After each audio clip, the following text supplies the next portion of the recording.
განაგრძოთ ბიზნეს კურიერს 5000 ლარი საჩუქრად ყველა მსურველს, ვინც კი სოფლად რაიმე წარმოების დაწყებას გადაწყვეტს, პროექტში კი 1000 ლარამდე ღირებულების საკუთარ ქონებას გამოიყენებს. თუ ფული გეცოტავებათ, შეგიძლიათ მაქსიმუმ 3 მეზობელი გაერთიანდეთ და მაშინ თანხად 15000 ლარს მიაღწევს.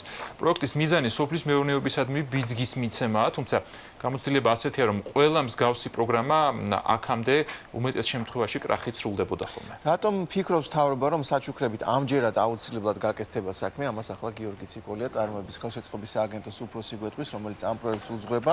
მით უმეტეს, რომ ბატონ გიორგი, თქვენ გადაწყვიტეთ წასულიყავით სხვა გზით და ბანკები, როგორც ფილტრი ამ ფულის გაცემისას არ ჩაგერიათ საქმეში.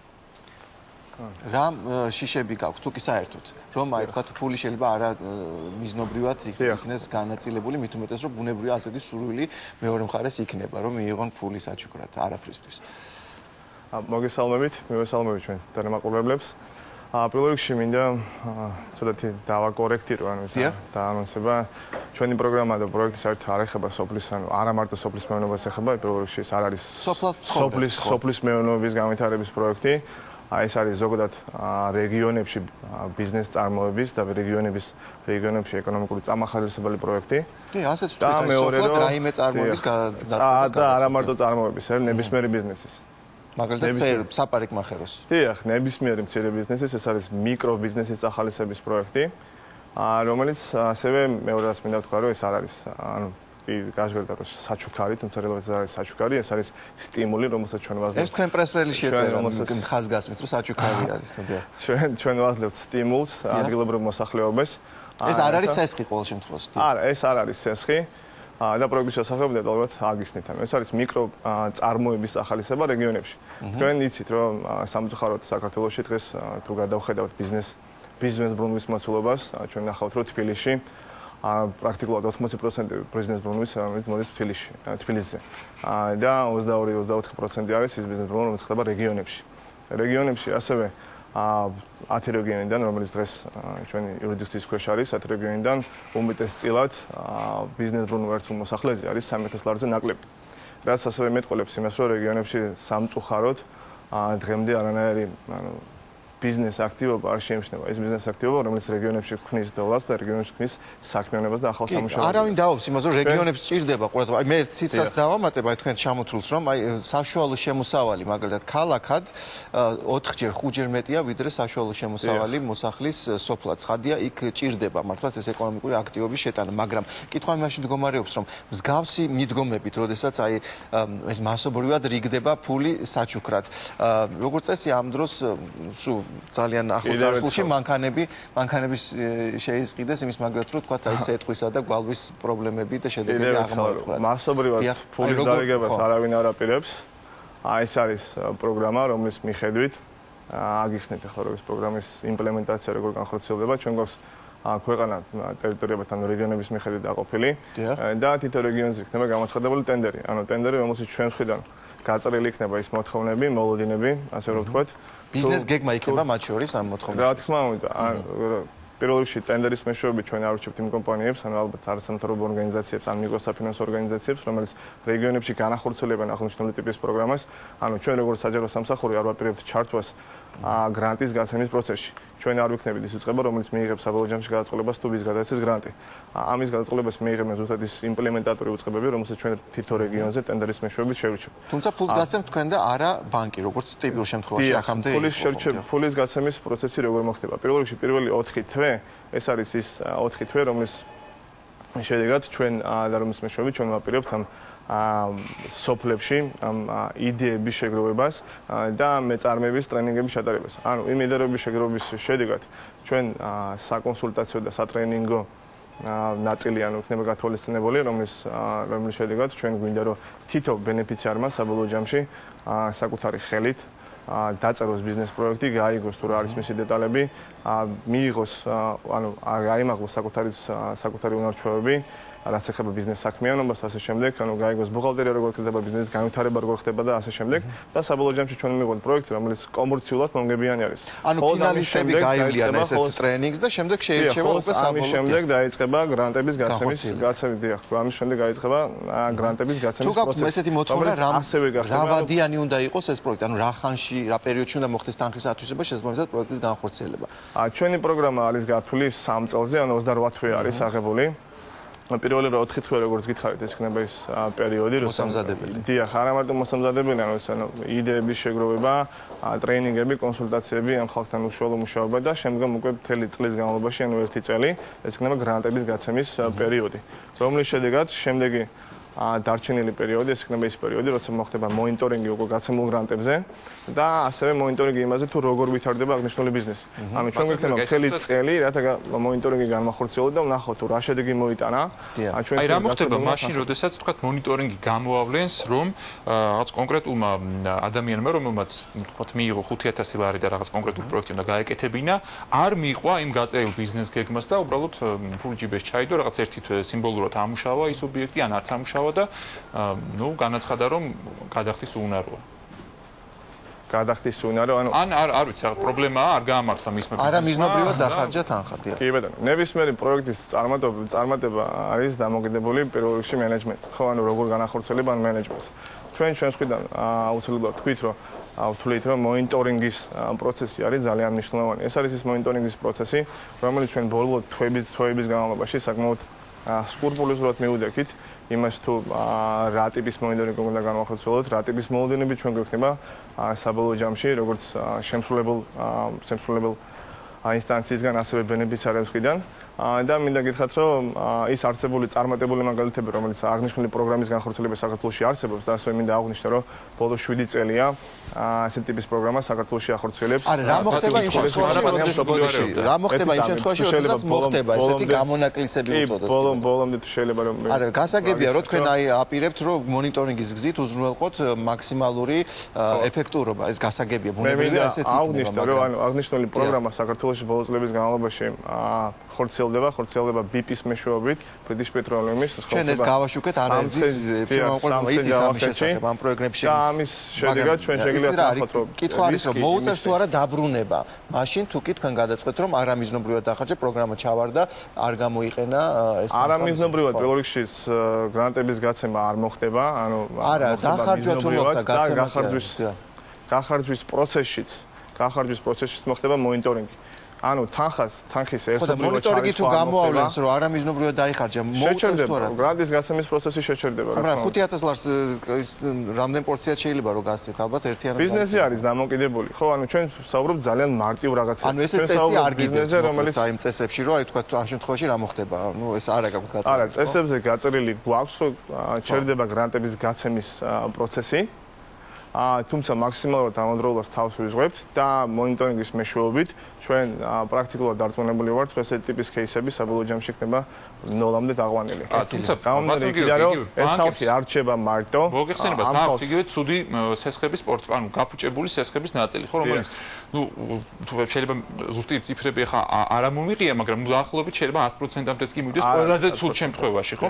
არა, მე ისე თქმა მინდა, რომ კრედიტის შემთხვევაში, თქვათ, მეურნეს აქვს გაცილებით მაღალი мотиваცია, რომ ეს თანხა უკან დააბრუნოს, რომ მისი ბიზნესი წარმატებული იყოს, მისი იდეა ნამდვილად იმუშაოს და ამ შემთხვევაში, შესაძლოა თქვა საჩუქრის, ნუ თქვენ არ გინდათ ამ სახელის ხმარება, მაგრამ რეალურად საჩუქარი გამერიქია, რომ დამატებითი мотиваცია დამეტებით გაცილებით დაბალი. აი, თქვენ როგორ გააკონტროლებთ იმას, რომ აი ეს ფული გაკეთდეს კონკრეტული საქმისთვის, დაიხარჯოს კონკრეტული საქმისთვის? კიდევ ერთხელ ამ პროგრამის ფარგლებში გარდა ჩვენს მიერ გაცემულ თანხის დამატებითი ნებისმიერ ბენეფიციარს მოუწევს თანამონაწილეობის, ანუ 20%-იანი მინიმუმ თანამონაწილეობა, რაც იმას ნიშნავს, რომ ნებისმიერ ბენეფიციარის პასუხისმგებლობა ამ შემთხვევაში და მისი ჩართულობა და საბოლოო ჯამში სურვილი რომ პროექტი იყოს წარმატებული არის ძალიან ამაღლებული. თუმცა არა აუცილებლად ფინანსური თანამონაწილეობა, შეიძლება იყოს ბოსტანი, უძრავი ქონა. კი ბატონო, იცით რომ რეგიონებში ანუ შეიძლება იმ ქონების დაბრუნება მოუწიოს ამის სანაცვლოდ, თუ კი თქვა ჩაუვარდა პროექტი? არა, დაბრუნება არ მოუწევს პროგრამის განსახორციელებლად მოუწევს საკუთარი კონტრიბუცია. საკუთარი კონტრიბუცია ასევე იმას ნიშნავს, რომ საბოლოო ჯამში მისთვის რო აღნიშნული პროექტი იყოს წარმატებული, ხდება ძალიან მნიშვნელოვანი.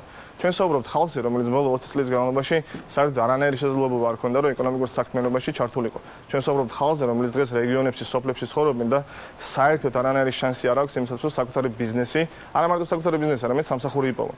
ჩვენ საუბრობთ იმ ხალხზე, ვისაც ჩვენ ამ პროგრამით პირველად ვაძლევთ საშუალებას, რომ ამ ხალხმა არა მარტო პასუხისმგებლობა იზრდონ, არამედ საკუთარი ბიზნეს კესები და საკუთარი ბიუჯეტი რა არის? ბიუჯეტი რა არის, რაც განსაზღვრება? ასევე მინდა ბიუჯეტთან აღვნიშნო, რომ ბიუჯეტს რას ეხება, ანუ ამ პროგრამის ბიუჯეტი არის 20 მილიონი. 20 მილიონი ლარი. რომელიც გადანაწილდება რეგიონების მიხედვით, რაც გამოდის, რომ ეყოფა 4000 ბენეფიციარს. 4000 ბენეფიციარამდე საერთაშორისო სტატისტიკიდან გამომდინარე ჩვენ ასევე რომელიც მიკრობიზნესების წახალისებას და მიკრობიზნესების განვითარების შესახებ ანალიზი ტარდება ჩვენ გათვლილი გვაქვს რომ ჩვენი თანხით საბოლოო ჯამში შეუძლებთ 3200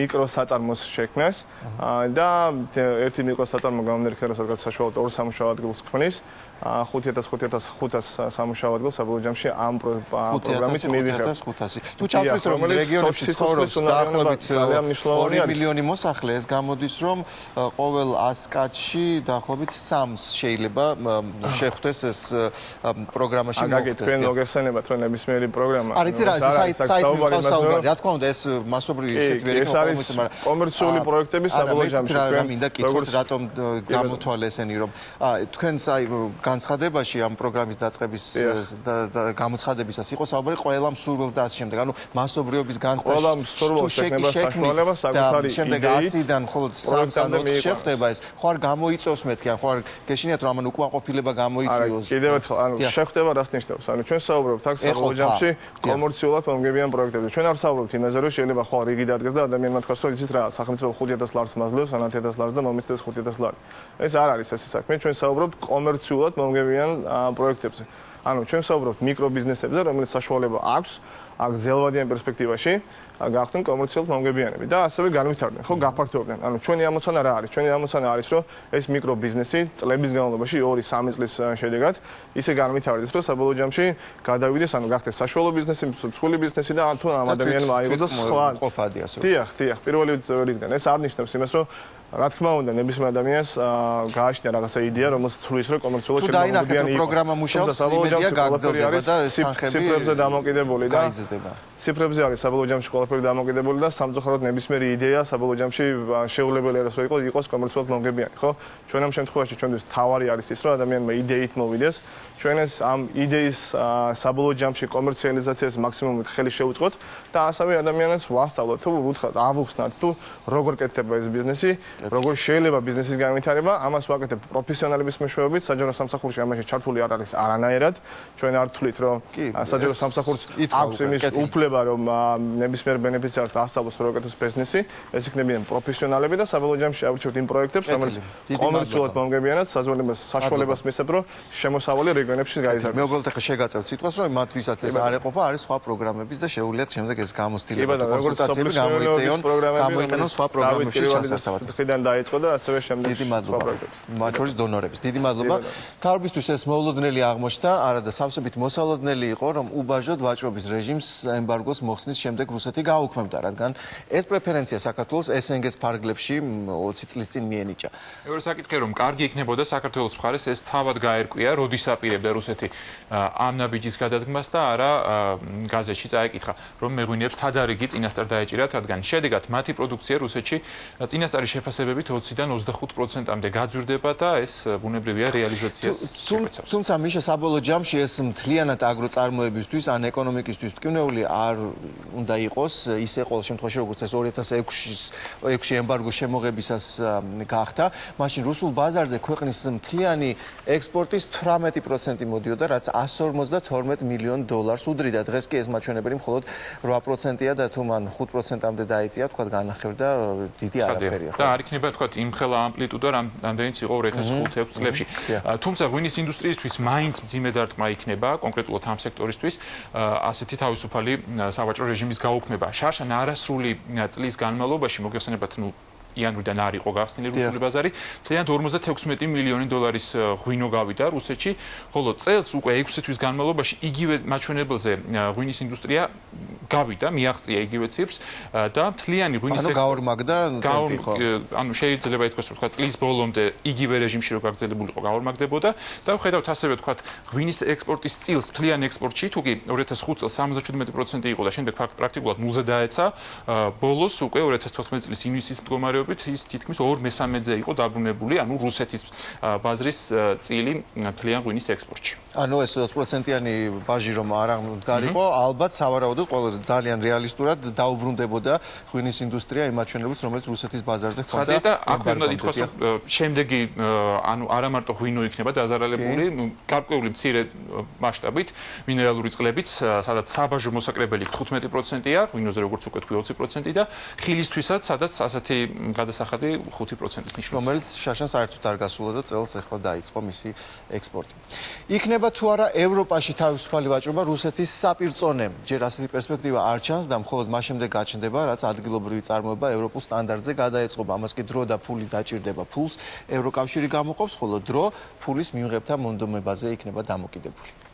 სურსათის სააგენტოს პერსონალს გარდა ამერიდან ჩვენ მესაზღვრებსაც მოვამზადებთ სურსათის უვნებლობაში, რადგან მათ მოვალეობაში შევა საზღვარზე შემოსული ყველა პროდუქტის შემოწმება, რომლის უსაფრთხო იყოს ქართველი მომხმარებლისთვისაც და უსაფრთხო იყოს რეექსპორტისთვისაც. განვაგრძობთ ლაბორატორიების აღჭურვასაც, მათ შორის ახლა უკვე მესაზღვრეებისთვის. ეს არა მხოლოდ სურსათის უსაფრთხოებისთვის არის საჭირო, არამედ წარმოების ხარისხის ასამაღლებლად. მაგალითად, ამჟამად საქართველოს ევროპაში თხილი გააქვს, რომლის ექსპორტის გაფართოება უსაფრთხოებასთან ერთად თხილის ხარისხზეც არის დამოკიდებული. შესაბამისად, ლაბორატორიებს, რომლებიც ამას გააკონტროლებს, დიდი მნიშვნელობა ენიჭება. მთლიანობაში სურსათის ეროვნული სააგენტოსადმი ევროკავშირის დახმარება 14 მილიონი ევროა, რაც დაახლოებით 28-30 მილიონი ლარია, ხოლო ამ მეორე ფაზისთვის კიდევ 4,5 მილიონი евро გამოიყოფა. ანუ ბიუჯეტი საკმაოდ სოლიდურია და მისი საშუალებით ჩვენ სურსათის მინიმუმ 350 ინსპექტორს გავწვრთნით. მოვამზადებთ 450 ვეტერინარს, მათ შორის კერძო სპეციალისტებს და შემოსავლის სამსახურის ათობით მუშაკსაც, რომლებიც საზღვრებზე იმუშავებენ. ახალი მიდგომები სოფლის მეურნეობაში ნელა, მაგრამ მაინც მჭდება. ისინი, ვისაც პრობლემის ფართო ხედვა აქვთ, მიიჩნევენ, რომ ხარისხი და ზუსტი სამოქმედო გეგმა უმთავრესია და არა რაოდენობა.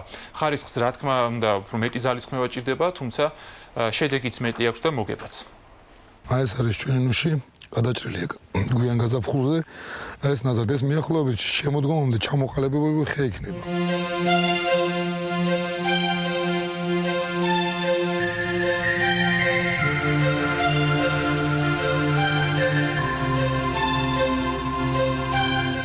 ძალიან პერსპექტიული საქართველოსთვის. ფართობების ძასთან ერთად თემსოფლიოში იზრდება მოთხოვნა და ფასი ნუშზე. ანუ მიახლოებით 10 წლის წინათ ნუშის ღირებულება კილოგრამის, ანუ გარჩეული თხილის იყო 3-4 დოლარი, წელს უკვე საშუალო კალიბრის 20-26 კალიბრის ნუშის ფასი იყო საბეთუნო ფასი 10-11 დოლარი.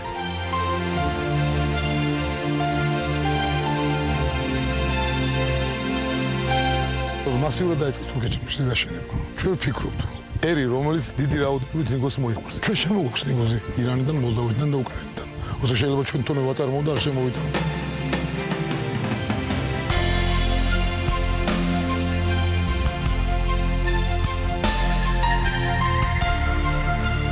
შევხსნით სანამ მასალას გიმა ამერიკული ჩანდლერი. ეს მაგალ სამოიარე ნაადრევ ასაკში შედის სამოიარობაში.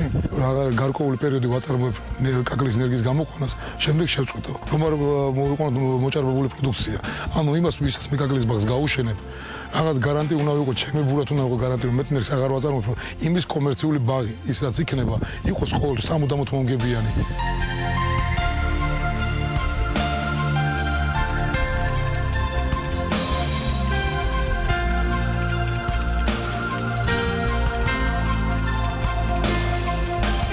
ჩამოყალიბეთ ჩიდა ბაზარზე რა რაოდენობის რას მოიხმართ. და პარალელურად უნდა ვეძებოთ მარკეტი, სადაც შეიძლება ის მოჭარბებული პროდუქცია გავიტანოთ. და აუცილებელია იყოს თითოეულ რეგიონში თითო ცენტრი მაინც, ვინც მიახლოებით სწორ რჩევას მისცემს. გლეხს.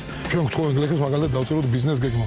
ჩვენ კი დავწერთ ბიზნეს გეგმას, მაგრამ აი ამის შემდეგ ვიცით მაგალითად მიახლოებით ფასით უნდა წავიღოთ ხახვის. არ ვიცით.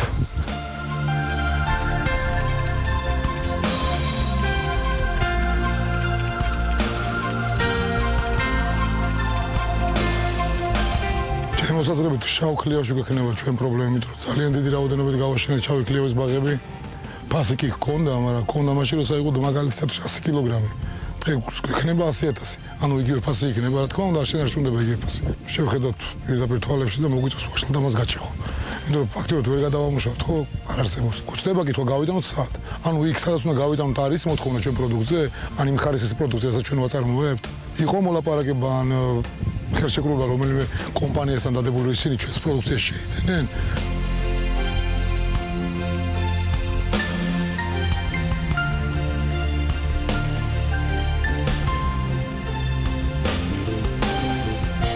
ახლოს არ უნდა დააზიანო კანი მამკოხის. კარგი?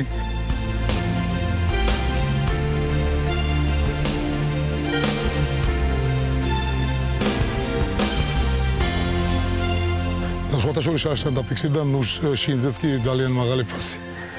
მაგრამ ის მოსავალი რაც იყო საქართველოში არ იყო საკმარისი, მომავალიდან დავიწყებთ ამაზიური შაკის მსხლების გამოყვანასაც. ამერიკაში მისი ღირებულება 1 წლის მიახლოებით $3. 2-დან $3 მერყეობს. 1 წლის. თავარი პრინციპი გლეხები გავერთიანდებით თუ არა ამ ჩვენი მცირე მიწებით ამას მნიშვნელობა არ აქვს. თავარი ამ მცირე მიწებზე ჩვენ შევიმუშაოთ სწორი გეგმა, ანუ ჩვენ უნდა გავზარდოთ მცირე მიწებზე მოსავლიანობა.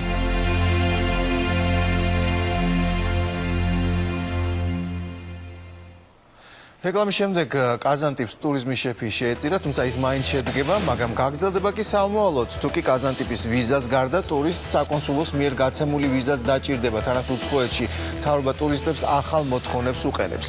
აგრეთვე საჭიროა თუ არა ბევრი ფული, რომ ბაზარზე საუკეთესო სასტუმრო შექმნა. არა, აჩვენებს პრაქტიკა თბილისის ერთ მომცრო საოჯახო სასტუმრო რეიტინგით Marriottსაც უსწრებს და Radissonსაც. დაგველოდოთ.